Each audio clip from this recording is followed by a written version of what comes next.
Now the news with Michael Burke in Moscow and Martyn Lewis in London.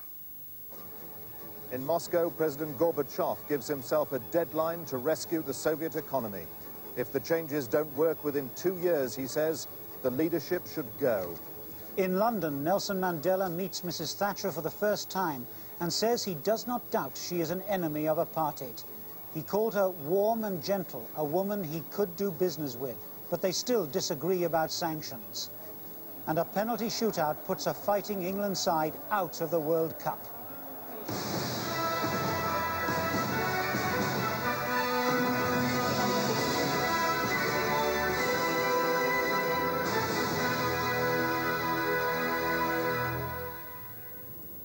Good evening from Moscow, where President Gorbachev has said that economic changes here will have to work within 2 years. If they don't, he says, the leadership should go of its own accord. Mr. Gorbachev was speaking during a break in the party congress, where old-style communists have again denounced leading reformers and drowned them out with a slow handclap when they tried to speak. With the government's plans for economic reform causing deep discontent among a population alarmed by the prospect of big price rises, Mr. Gorbachev has been under increasing pressure to answer calls for the resignation of those who drafted the reforms. And today he suggested that heads could roll if the economy doesn't improve. If we don't see changes within 2 years, then the leadership should go of its own accord, even though it's shown courage. Mr. Gorbachev's wording, though, suggested that he may not have been putting his own political fate in question, but that of the current government who presented the reforms. The most likely scapegoat, Prime Minister Nikolai Ryzhkov, has already said he'll resign if the reforms fail. He was at the Communist Party Congress today, embroiled in a growing dispute between radicals and conservatives, battling over the future of the party. Most of the morning was spent with the hardliners on the attack, pursuing their witch hunt against the reformers, whom they blame for the country's problems. Lenin and Leninism are being vilified. The ideas of our party are being falsely represented, and no one is springing to its defense. Some delegates are forming groups and going about with badges. But let's not beat about the bush. Their only aim is to ruin our party. Moderates who did speak out were heckled and booed. Leonid Balkin, one of the architects of the government's controversial economic reforms, received a hostile reception from hardliners opposed to the very concept of a market economy.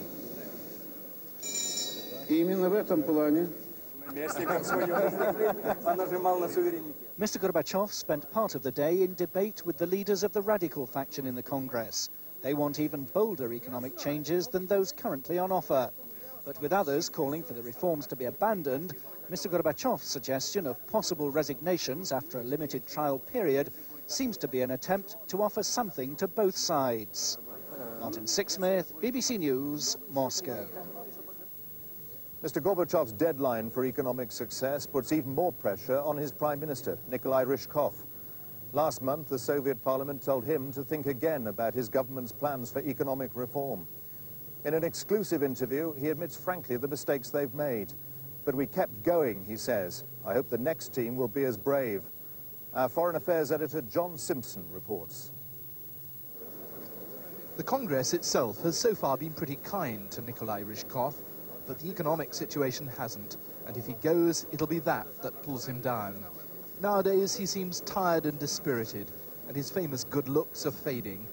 In an interview filmed for the BBC, he was already talking of his government in the past tense. This has been a brave team. It did everything it had to do. We kept on going. We knew things were tough for us. We knew we made mistakes, but we still kept on. I hope the next team will be a brave one too, and perhaps there should be a bit more respect for the people who've gone through these difficulties.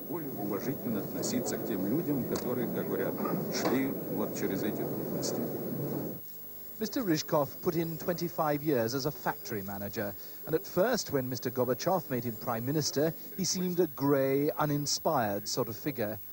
It was a natural disaster which really made him, the Armenian earthquake of 1988. Suddenly, his energy and his naturally sympathetic character shone through. He is, in fact, a rather emotional man, and in our interview, he doesn't hide it. Мы с Горбачевым друзья.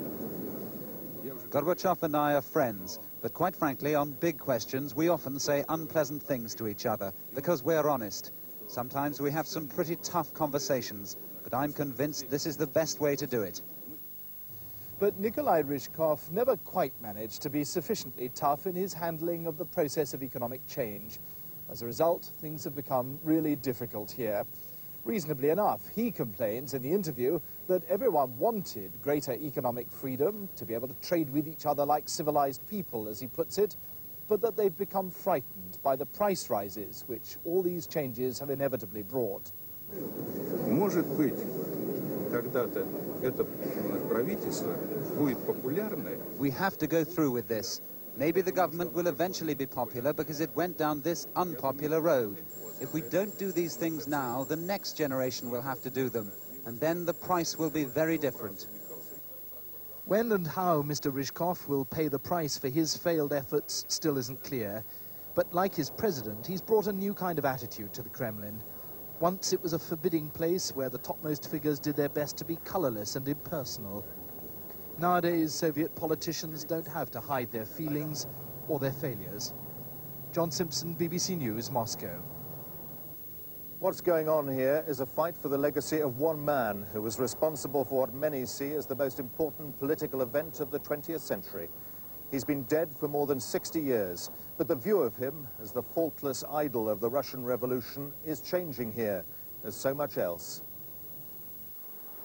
In this drab country where there are no advertisements because there's nothing to advertise, his eyes are everywhere. They look down from statues and hoardings on the world that he created, a world that's now falling apart under a dead man's eyes. Vladimir Ilyich Ulyanov, codename Lenin, the world's greatest revolutionary, shaped the 20th century. The man died in 1924. The legend was manufactured by those who grabbed power over his dead body and ruled an empire in his name. They put his body on display in a mausoleum on Red Square.